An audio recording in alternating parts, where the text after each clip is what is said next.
একটা শক্ত কাগজের টুকরো বা হার্ড পেপার দিয়ে আজকে আমি আপনাদের একটা রাখি বানিয়ে দেখাবো। নমস্কার, আমার চ্যানেলে আপনাদের সবাইকে স্বাগত। Welcome to my channel.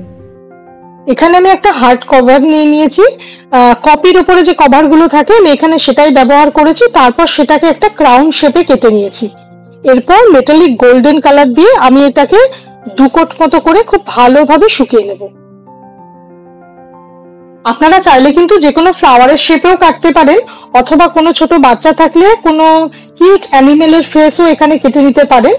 আর কালারটা সম্পূর্ণ আপনাদের নিজের পছন্দের উপর নির্ভর করবে। এবার একদম উপরের ওই গোল অংশটাকে ছেড়ে আমি খুব ভালো করে এখানে গ্লু লাগিয়ে নিচ্ছি। এবার একটা কটন বাডের সাহায্যে আমি গ্লুটাকে খুব ভালো করে স্প্রেড করে নিচ্ছি। এই ধরনের রাখিগুলো কিন্তু খুব চট করে আর খুব ইজিলি বানানো যায়। আপনারা কিন্তু একবার বাড়িতে ট্রাই করে দেখতে পারেন।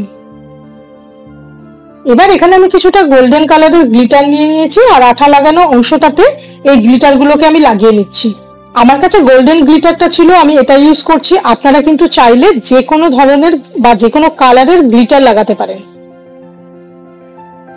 এবারে ওপরের অংশগুলোতে আমি একটু আঠা লাগিয়ে নিচ্ছি, আর আমার কাছে কিছু গোল্ডেন স্টোন ছিল, সেই গোল্ডেন স্টোন গুলোকে এখানে আমি বসিয়ে দেব।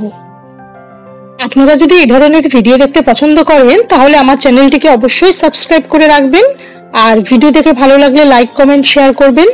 ভিডিও নোটিফিকেশনের জন্য বেল আইকনটা প্রেস করতে কিন্তু ভুলবেন না।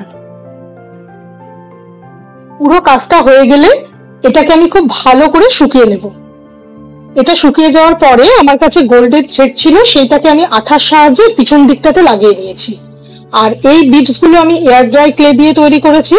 খুব একটা বানানো কঠিন নয়। এই ধরনের শেপ করে মাঝখানটাতে যেটা দিয়ে আমি রশ্মিটাকে বা থ্রেডটাকে ঢুকাচ্ছি সেটার সাহায্যে মাঝখানে হলো করে নিয়েছি, আর সেটা শুকিয়ে যাওয়ার পরে আমি গোল্ডেন কালার করে নিয়েছি।